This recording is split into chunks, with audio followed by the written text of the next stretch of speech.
If I had been armed on horseback, I could have taken them all out. Even afoot, I could have made a good showing with a sword.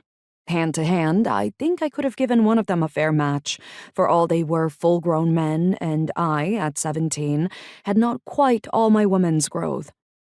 I was already veteran of 10 years' training and one brief battle against raiders the year before. I was strong, not just strong for a woman, but strong by any measure.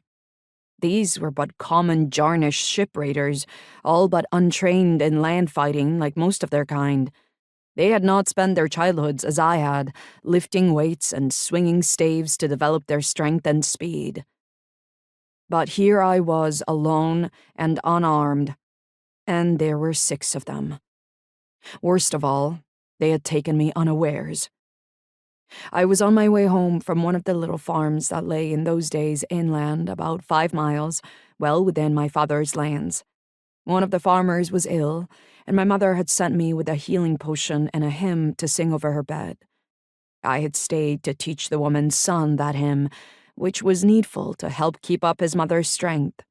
He had a liking for tunes, so while I was there, I taught him a few other lesser hymns to the radiant sun, 2 of them my own translations into the tongue of the people. The farmers in those days had their own names for the gods we all worshipped. Few indeed had heard of the white god then in Gwien or elsewhere in our part of Tir Tanagiri.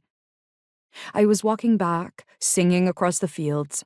I was thirsty in the hot sun and thinking longingly about the little stream of good, clear water that ran in the shade of the trees.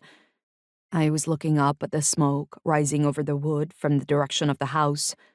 I wondered who had put what on a bonfire to make such a billow on the wind. The wind was coming out of the southwest and blew the smoke away from me. The smell might have warned me. As it was, the first I knew anything was amiss was the appearance out of the trees of 6 burly sea raiders, yellow-haired, white-skinned, and ugly. I had seen a troop of them the summer before, but they still looked strange to me then. There were no Jarnsmen settled anywhere near this part of the realm in those days. They laughed to see me, showing their bad teeth, and shouted to each other in their own tongue. I fell at once into a fighting stance. I shifted my grip on the bottle that had held the potion. It was baked clay, not a good weapon, but all I had. They came on, bunched together. I held my ground and looked around for what there was to help as they closed in.